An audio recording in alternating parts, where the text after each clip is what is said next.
এখন আমরা শিখব qualitative analysis of organic sample, যাকে ওএস বলেও বলা হয়। অ্যানালিসিস একটা স্যাম্পলের দু রকম হয়, কোয়ালিটেটিভ বা গুণগত এবং কোয়ান্টিটেটিভ বা পরিমাণগত। কোয়ালিটেটিভ অ্যানালিসিসে স্যাম্পলটার ভেতরে কি আছে সেটাকে ডিটেক্ট করা হয়, আর কোয়ান্টিটেটিভ অ্যানালিসিসে কতটা পরিমাণে আছে সেটাকে বার করা হয়, তাই একে পরিমাণগত বিশ্লেষণও বলা হয়। তো এখানে সবচেয়ে প্রথমে তোমাকে শিখতে হবে ল্যাসাইন টেস্ট। তোমরা নিশ্চয়ই লক্ষ্য করেছো যে যেই মেন নিট ইত্যাদি পরীক্ষার একদম শেষে একটা ইউনিট থাকে, সেটা হচ্ছে তোমার প্র্যাকটিক্যাল কেমিস্ট্রির, তাতে কিন্তু এগুলোর থেকে প্রশ্ন আসে। তো ল্যাসাইন বানানটা একটু লক্ষ্য করো, এই জিনিসটা ঠিক কি, চলো একটা পরীক্ষা নিয়ে একটা ছবি এঁকে দেখানো যাক। এখানে কি করা হয়, একটা ফিউশন টিউব নেওয়া হয়। ফিউশন টিউব জিনিসটা কি, এটা হলো টেস্ট টিউবের চেয়ে ছোট, এরকম সাইজের একটা টিউব, সরু। তো তার ভেতরে মেটালিক সোডিয়াম নেওয়া হয়, অর্থাৎ ধাতব সোডিয়াম। ল্যাবরেটরিতে তুমি দেখবে মেটালিক সোডিয়ামকে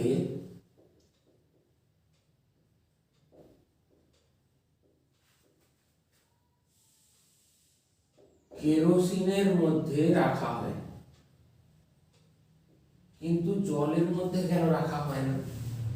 তার কারণ হচ্ছে সোডিয়াম জলের সাথে রিঅ্যাক্ট করে সোডিয়াম হাইড্রোক্সাইড আর হাইড্রোজেন গ্যাস তৈরি করে।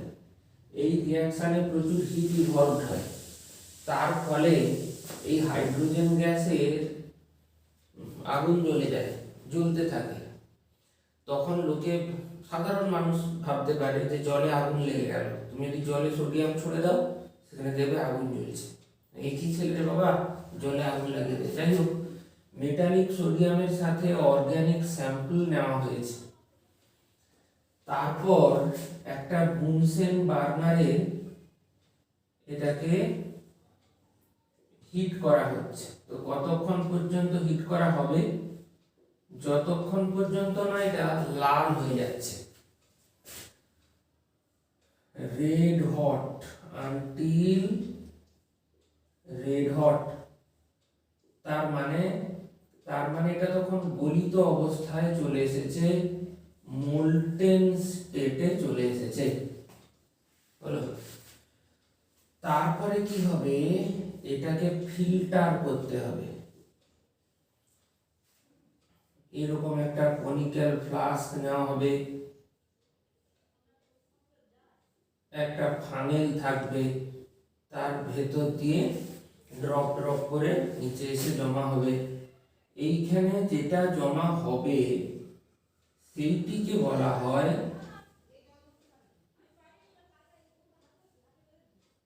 ল্যাসাইন এক্সট্র্যাক্ট।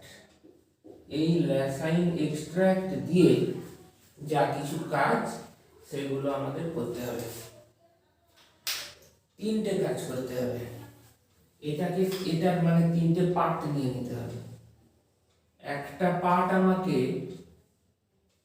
টেস্ট ফর নাইট্রোজেনের জন্য রেখে দিতে হবে, আর একটা part test for halogen, x দিয়ে লিখে রেখে দিতে হবে, আর একটা পার্ট টেস্ট ফর সালফারের জন্য রেখে দিতে হবে। এবার এক একটা পার্ট নিয়ে আমি কিরকম ভাবে কি অ্যানালিসিস করতে চাই এটা হচ্ছে আলোচনার বিষয়। আচ্ছা, এখানে যে পার্টটা নেওয়া হয়েছে ওই এক্সট্রাক্টের সাথে GNE,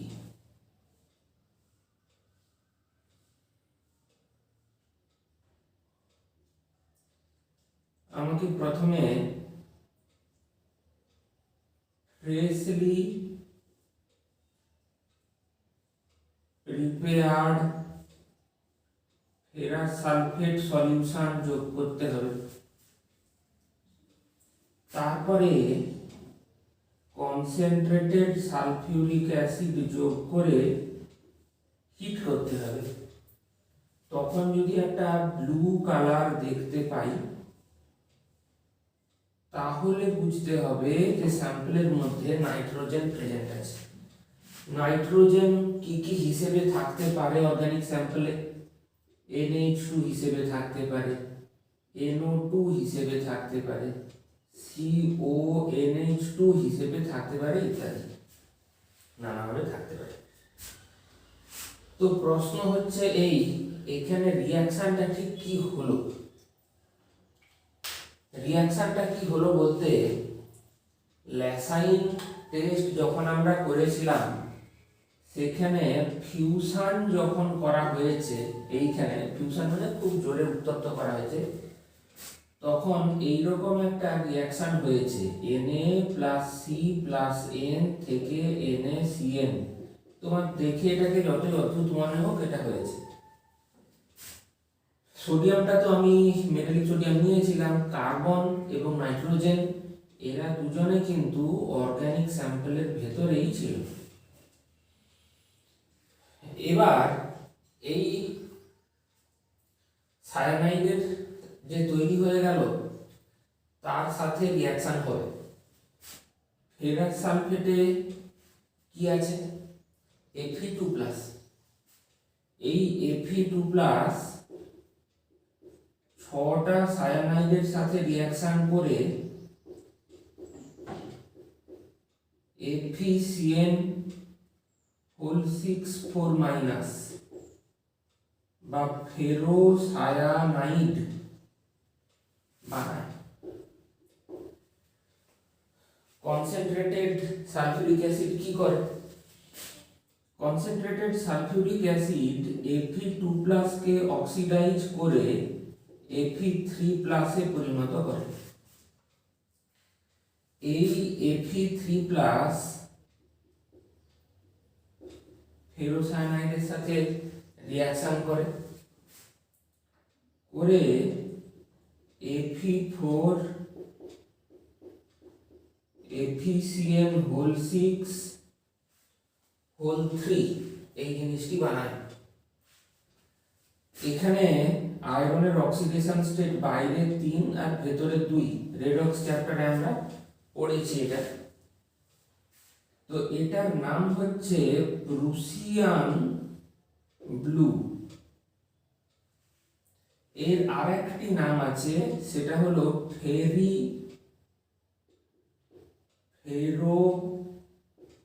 ফেরোসায়ানাইড, যেটার IUPAC নাম হচ্ছে আয়রন হেক্সাসায়ানো ফেরেট 2। আর এখানে 3 লিখতে পারো, ঠিক আছে। তো এটা ক্লাস 12-এ কোঅর্ডিনেশন কম্পাউন্ডের চ্যাপ্টারে এবং ক্লাস 11-এ রেডক্সের চ্যাপ্টারে প্রসঙ্গে কিছু বলা হয়েছিল তোমাকে। এখানে অক্সিডেশন স্টেট সম্পর্কে বলা হয়েছিল। এই প্রসঙ্গে তোমাকে বলে রাখি যে টার্নবুলস ব্লু বলেও একটা ব্লু কালার হয়, তার ফর্মুলা হচ্ছে Fe3 FeCN6 এখানে বাইরে 2 এবং ভেতরে 3 অক্সিডেশন স্টেট থাকে আয়রনের, যেটা IUPAC নেম কি হওয়া উচিত, যেটার ট্রিভিয়াল নেম কি হওয়া উচিত,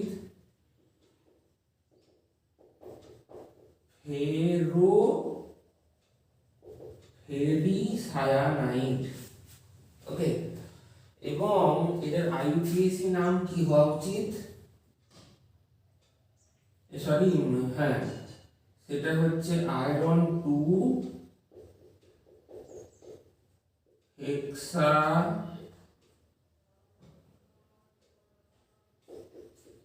সায়ানোফেরেট 3। এবারেও বেশ কিছু বিষয় সম্পর্কে বলার আছে। সেটা হচ্ছে এই যে ব্লু কালারটা আসছে, এই কালারটা আসছে কিভাবে, তাহলে এই কালারটার কারণটা কি সেই সম্পর্কে আমি একটু বলতে চাই। সেটা হচ্ছে MMCT, metal to metal charge transfer বলে একটা ঘটনা ঘটে, যেটা এখানে Fe2 থেকে Fe3 তে ঘটে। এর ফলে এই কালার আসে, প্রুসিয়ান ব্লু বা টার্ন ব্লু কালার আসে। প্রসঙ্গত উল্লেখযোগ্য চার্জ ট্রান্সফার তিন প্রকার। একটা হচ্ছে এমএমসিটি যেটা বলা হলো, আর একটা হচ্ছে metal to ligand charge transfer, আর একটা হচ্ছে ligand to metal charge transfer. Ligand to metal charge transfer. দেখো তোমাদের হয়তো এই লিগ্যান্ড ব্যাপারটা ক্লাস 11 এর ছেলেরা জানে না, তারা যখন কোঅর্ডিনেশন কম্পাউন্ড ক্লাস 12 এ পড়বে জানতে পারবে। লিগ্যান্ড টু মেটাল চার্জ ট্রান্সফারটা বিশেষ গুরুত্বপূর্ণ। তার কারণ কি, এটা পটাশিয়াম পারম্যাঙ্গানেট আর পটাশিয়াম ডাইক্রোমেটের কালারের কারণ। আমরা তো কালার কিভাবে দেখতে পাই সেই সম্পর্কে শিখেছি। গ্রাউন্ড স্টেট আর এক্সাইটেড স্টেটের মধ্যে ইলেকট্রনিক এক্সাইটেশন হয়, কিন্তু এটাও একটা কারণ, চার্জ ট্রান্সফারও একটা কারণ। তো যাই হোক, এবারে আমরা আরো কিছু বিষয় সম্পর্কে আলোকপাত করতে চাই। যেমন এখানে ফ্রেশলি প্রিপেয়ার্ড বলা হয়েছে, এর এখানে ফ্রেশলি প্রিপেয়ার করার দরকারটা কি সেই সম্পর্কে আমরা জানতে চাই। এখানে যদি আমি ফ্রেশলি প্রিপেয়ার্ড না করতাম, ল্যাবে এটাকে বানিয়ে রেখে দিই, তাহলে এই Fe2+টা Fe3+ এ পরিণত হয়ে যায়। কেন? এরিয়াল অক্সিডেশন বা বায়বীয় জারণ এর কারণে। তুমি হয়তো বলবে যে স্যার এই তো এখানে Fe3+ আলটিমেটলি লাগছে, তাহলে এখানে আগে থেকে হয়ে গেলে সমস্যাটা কি ছিল? সমস্যা হচ্ছে এই, তাহলে ফেরোসানাইড তৈরি হতো কিভাবে? সুতরাং এখানে অক্সিডেশনের দরকার, কন্ট্রোলড অক্সিডেশনের দরকার। প্রথমে ফেরোসানাইড তৈরি হতে হবে, তারপরে কনসেন্ট্রেটেড সালফিউরিক অ্যাসিড দিয়ে যেটুকু Fe2+ অবশিষ্ট থাকবে তাকে Fe3+ এ কনভার্ট করতে হবে, সে তখন প্রুসিয়ান ব্লু কালার বানাবে। এই হচ্ছে এর গল্প। এবার তোমাকে যদি একটা ছোট্ট প্রশ্ন করা হয়, প্রশ্নটা হচ্ছে এই